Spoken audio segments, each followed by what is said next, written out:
Welcome back, everybody. I am the infamous ex-chief of East Cleveland, your host here on the Tentacles of Cuyahoga County.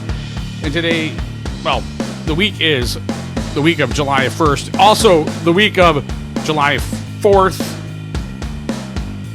Pointing to my flag back there. That used to be a challenge coin holder in my office. I don't think I ever got any of the challenge coins back when it was returned to me. Just saying. A very busy week, a very busy schedule for the show. Lots of public records requests going out. I should actually do a how-to on public records requests. I'm about ready to file my first filing. Apparently, I just found out you can actually file a writ of mandamus with the clerk of court of the county that you are attempting to get the public records from, or for such corrupt counties that you don't want to deal with, you can actually also file with the Ohio Court of Claims. I believe that's what it's spelled. Ohio Court of Claims. However, apparently once you file with one, you cannot file with the other. So once you've started the process with one, you cannot go to the other. All sorts of records going out. I was actually trying to get familiar with this Lakemore officer's situation. I was actually in the process of filing the public records request relative to him when he came back out apparently with some additional issues in Medina. So I actually requested those records also, and surprisingly enough, City of Medina actually already supplied their records. I'm still, however, it's been weeks. I believe it's been weeks. Yes, it's been two weeks since I've filed with the Village of Lakemore, and still haven't gotten anything except for the runaround with them. I'm actually in the process of sending them a certified letter with a money order for DVDs. Apparently, they have no ability to put it in digital format and email it. Or I actually even offered, I have a large storage capacity email process where I can send someone an email and they can dump in a huge file, gigabytes. But they're making me jump through hoops. So this is actually my certified letter to them right there for my DVDs. I got to figure out if my computer even has a DVD player. I don't even think I have a DVD player. Click in the comments. Does your computer have DVD players? Do any computers have DVD players anymore? I don't know.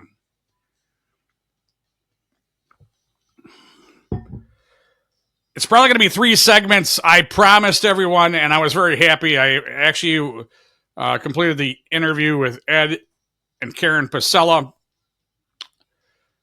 I had actually also missed her birthday, or apparently Dawn's birthday was recently also. I had missed that, so I apologize about that. I would have acknowledged that had I known.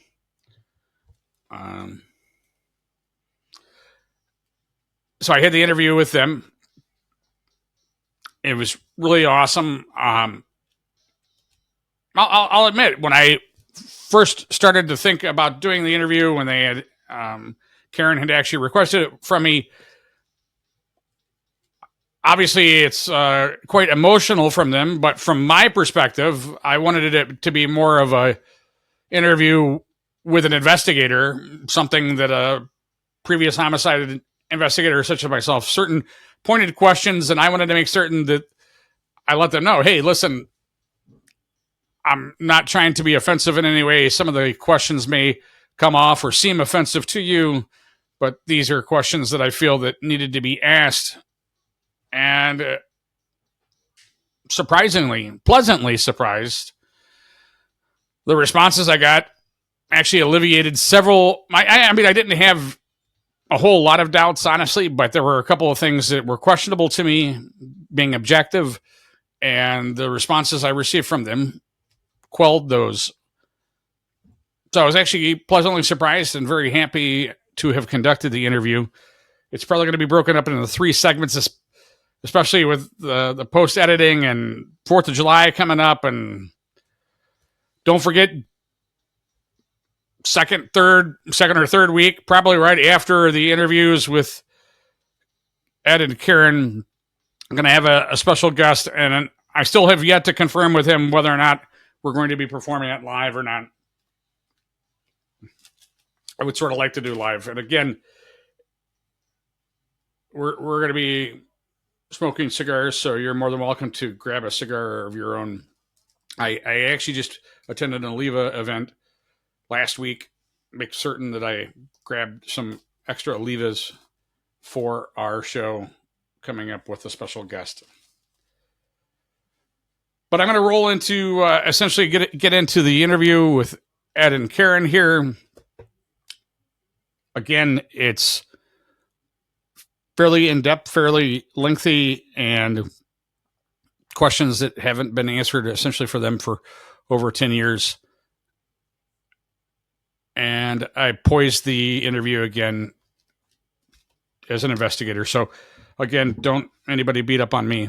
I mean, you can feel free to leave comments or whatever if you really want to. On the questions I asked, they were not meant to be offensive. They were just objective questions that I thought an actual investigator had, and an actual investigation been completed, undone, some of the questions would have been asked or poised to them. So we'll get into with the interview.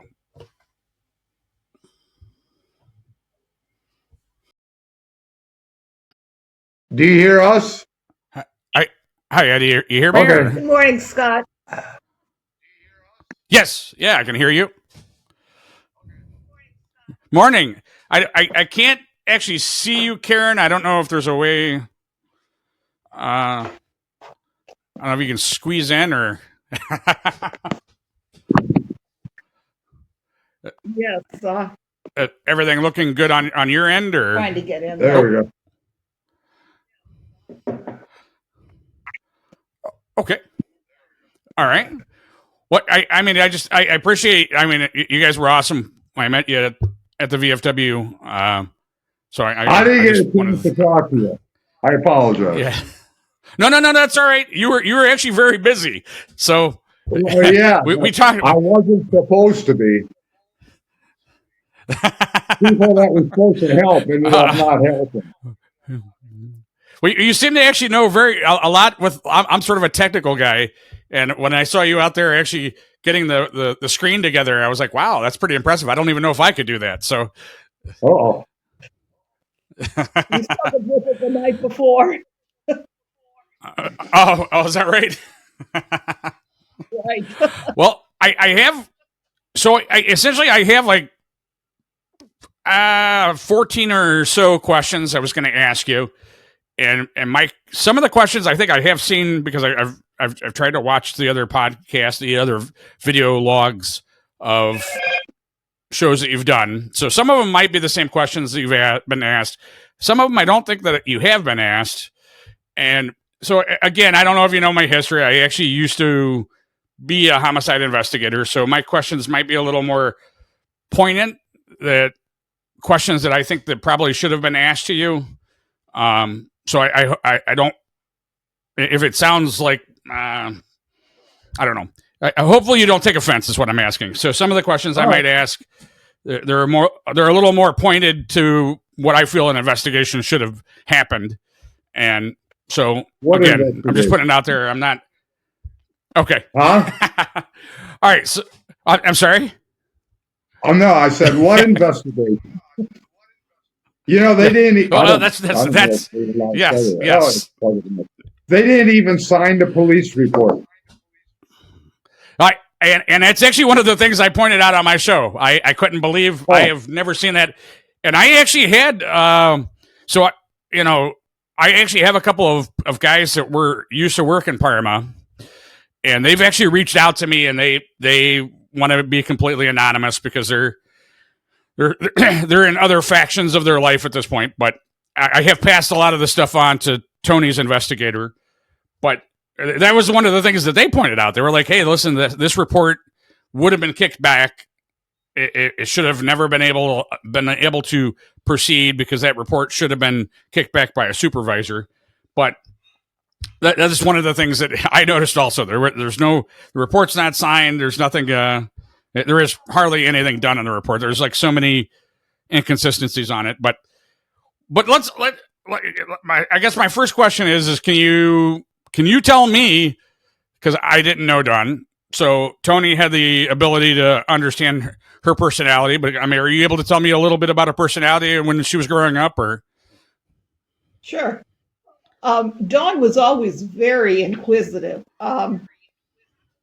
She always wanted to know the reason for things. If you told her the sky was blue, she'd argue with you, no, it's pink. I mean, was that type of child. Just very inquisitive, very analytic. Even as a, I think she was probably about 2.5, and it was hard to toilet train her. She'd sit. She could sit for an hour and a half on a potty chair and just play with her toys or have her books or watch Sesame Street. She was perfectly content. The minute she got her up, she'd go, and it was just everything was going to be on her time. And I had all three of our daughters shopping one day and buying new underwear for the two older ones, and Dawn threw a temper tantrum because she wanted Little Pony ones, and they told her no, because you still wear diapers, and those are for big girls. Within a day, she had herself trained night and day. She just saw no reason. She was perfectly content to look at her books and watch Sesame Street. She saw no reason. And even as she got older, she would say, I don't mind doing what you tell me to do, but I want to know the reason why. And she was like that all through her life. She was just very high-spirited, a little bit of a rebellious side, and she would sometimes try to push the limits. But she had a very good heart. She was very just always, a good child. She had a lot of friends. We always had sleepovers. Even with her friends, she was a leader. She would get them into, like going and toilet papering, having a sleepover, and toilet papering how, like Coach's house and houses, or just different neighbors or the houses of friends or something. She was a leader, and because she had this little bit of a rebellious spirit, she sometimes talked her friends into pushing the limits, I guess. We homeschooled. We belonged to a homeschooling group that was way too strict. They had a very strict dress code, and Dawn got a group of her friends together one day, and they had to wear a white blouse and a dark skirt. The skirts had to be at like below the knee and stuff. So she thought it'd be funny since there was no dress code about bras, that if they were going to buy the brightest, most colorful bras they could find in order to wear them, and hopefully they'd show through their white blouse. In a fun way, she liked to push the limit. I had my car going. I was ready to take them to any store they wanted to go. I loved the idea. My wife was the one that wouldn't let me take them to the store, but I wanted them to do it. but I got outvoted. I'm actually very sort of familiar. My youngest daughter seems to be very much like Dawn. She's and the free spirit, the inquisitiveness, and it's something you don't want to shut down. So I mean, I can empathize with what you're saying. That's awesome. I so I how are you able to tell us how Dawn became like involved with the mortgage task force and about her role that she had there? Or? She started. Oh, she's going to Cuyahoga Community College for criminal justice. She met who was the teacher? Arvin Clark. Arvin Clark was teaching there, and he also had connections with the Cuyahoga County Task Force. So through her teacher, she was told to go down and get an interview. And that's how she ended up getting a job. At first, she was a contract employee with the Attorney General's office. And then she was told to apply for the office manager job. So she had an interview with Dan Kasaris. So did she actually work for the Attorney General's office, or did she work for the Cuyahoga County Prosecutor's office, or both, or how did that work? Both. Do you know? Or? Initially, it was the Attorney General's office as a contract employee. Then she was hired by the county to run the task force. Or not run it, but be and she pretty much... Tony, and I'm sorry to interrupt, I didn't mean to... Tony was basically describing that she pretty much ran, I mean, like all the evidence that was coming in and out, is that her function, or do you know what her role was there? She's the only one that put it in the computer.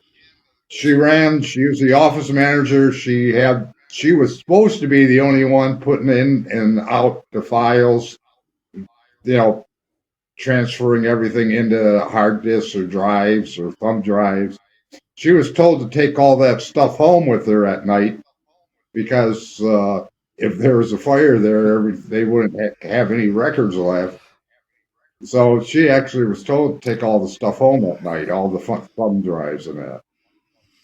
And she also showed me pictures of the way all the files were in the hallways. Anybody could go and grab them. In fact, she had pictures of people taking stuff out of the files to prosecute people that would have been found not guilty if they didn't redo the files. And when she got wind of that and started recognizing that they were trying to assign her name to different files, she said, "That's it." She's getting too corrupt. She's telling me how corrupt it was. And I know Tony had talked about this Catherine Clover, who I don't know if she was a quasi employee or later on. Obviously, I think she was like a state's witness, essentially, or a confidential informant initially.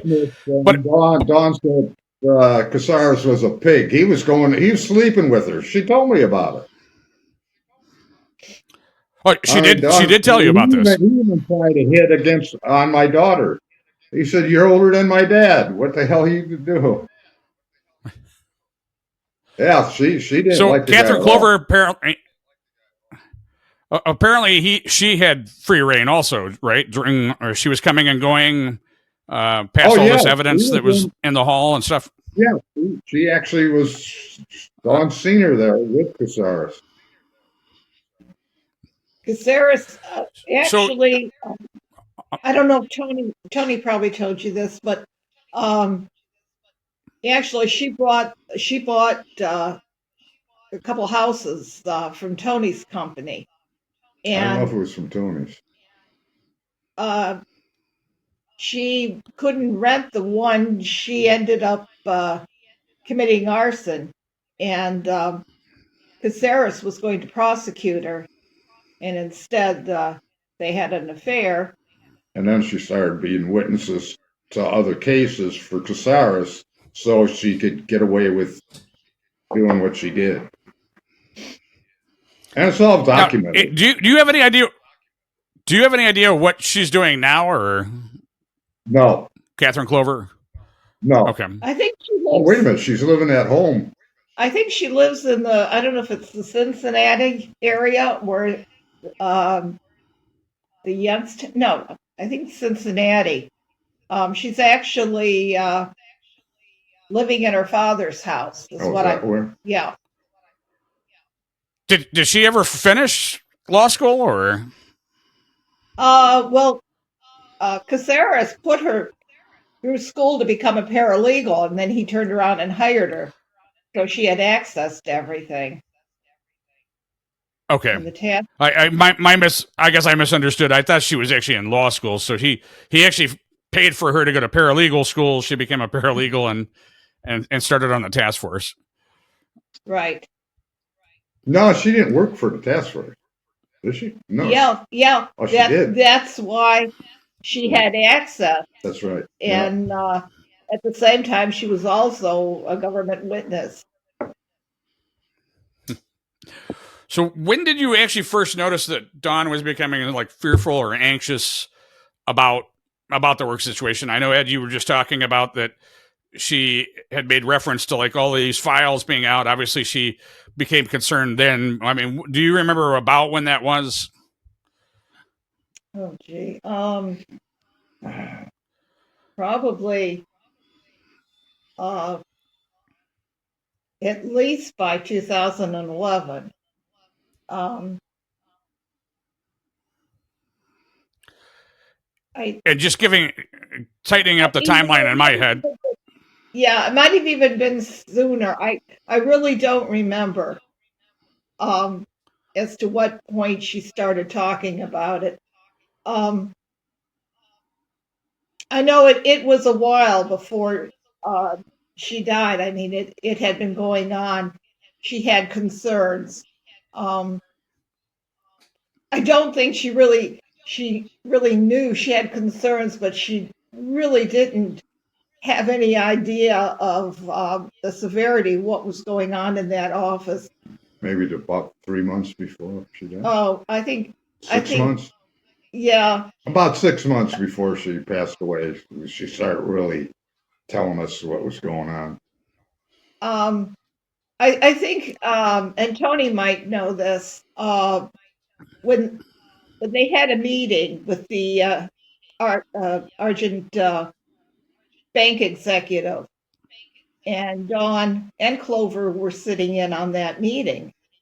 Dawn helped to prepare for that meeting, and it occurred to her at that point um, that there was no mortgage fraud, that the banks, were not these victims. They were trying to say that the banks, I guess, previously had said they did pay no money down, money back loans, and she found out at that meeting that they actually did say they maybe if they didn't do it all the time, but the fact that it in their policy they were doing that, and that I think that's when it occurred to Dawn that if they're saying that they can their employees could make these loans, then evidently there is no mortgage fraud. And at that point, after that meeting, is when she went to Dan Kasaris and told him, "Why are we prosecuting people that are innocent?" And he told her to Shut up. shut up. She was just a secretary, or I don't remember what words he used, but You try to belittle it, or yeah, he tried to belittle and her. said, you look the other way, And And she said, "No, I'm not doing." So, I mean, just piggybacking off that. So, I mean, were you aware of like any specific threats or intimidation that she faced with, Kasaris or anybody else there at the mortgage task force? Well, there was no threats until like when the state trial started and she started giving information to Tony, Kasaris literally told her to either get the hell out of the state of Ohio or she's going to federal prison or something else. Yeah, or she'd be sorry. Yeah. She said they told her she'd be sorry if she stayed in Ohio. The day that I mean, she was scared. No, she was shaking like hell. She was shaking, crying. I mean, they really threatened her really bad. She called me up one morning and said they had been in her apartment, and she was scared. Ed's right. She was crying. She wanted to come home, and she didn't pack anything. She was that scared. She asked me to come pick her up and then call her, because she didn't want to even go down. They'd been watching her car. She said she didn't want to take her car. She didn't want to drive. She said, if you pick me up and don't park, just pull up in front of the apartment building and call her, and then she'd come down. And that's what I did. She didn't even take time to pack anything. We went back that night. Ed and I went back. She gave me a list of clothes to pick up for, and we got her car and hid her car in our garage. And she stayed about 3 weeks. So do you remember when that was? That was, well, she stayed with us about 3 weeks, and she went back to her apartment the Sunday before she died. And the reason she went back then is she had a job interview Monday morning. All right, so she was actually staying with you guys up until that day that she went back to her apartment? Right, yeah. Mm-hmm. She had started getting her that was not something I was aware of. Yeah. Oh, yeah, yes. Do you recall who actually came to her apartment? Did you ever know, or? Dan Kasaris, I think Mark Bennett, Arvin Clark. There were multiple times. I know she was scared. She had started drinking more then, and no, when she was with us, she went 3 weeks without drinking. She did not drink. Yeah, she didn't drink at all. She quit. She didn't even have her keys. I mean, she wasn't going out at all. If she went out only with us or with her sister. She didn't meet anybody. She really wasn't going out. She was, at that point, she was really trying to move ahead, and she had called up and scheduled an appointment at Southwest Hospital for intake to go to deal with her alcohol issues. Even though she quit 3 weeks. Yeah, but she knew she needed to deal with that. No, she needed support. Yeah. She had gone to a couple AA meetings with her sister. She was really moving ahead with another one of our daughters, another one of her sisters. She had an argument. They hadn't spoken in months. She had decided that she missed her nephews, and she was going to, the next week, after this trial and stuff, she was going to go and just see if they could make up, and she wanted to spend time with her. I mean, her nephews. She was moving ahead. She was really looking at that point that I need to deal with some things in my life, and moving ahead. She wasn't depressed. She wasn't. I know people have asked, could it have been suicide? No, absolutely not. She was moving ahead with her life. And well, that was actually a good question, because and there's a lot of misinformation out there. So I'm trying to clarify, and I can't remember if it was from the sheriff's department or I think it was actually Parma. And I don't know if did she have any type of drug issues or? She did not have any drug issues. She did have an issue with alcohol, but no. I wanted to make sure that everybody understood that, because that's the impression I was getting. Also, especially with her autopsy, there was no narcotics in her system. So it seems to be, for whatever reason, there seems to be this information out there that she had some sort of drug issue, and I couldn't find any evidence of that whatsoever. And I just wanted to clarify that. That is a wrap for episode 14, folks. Have a great and safe 4th of July.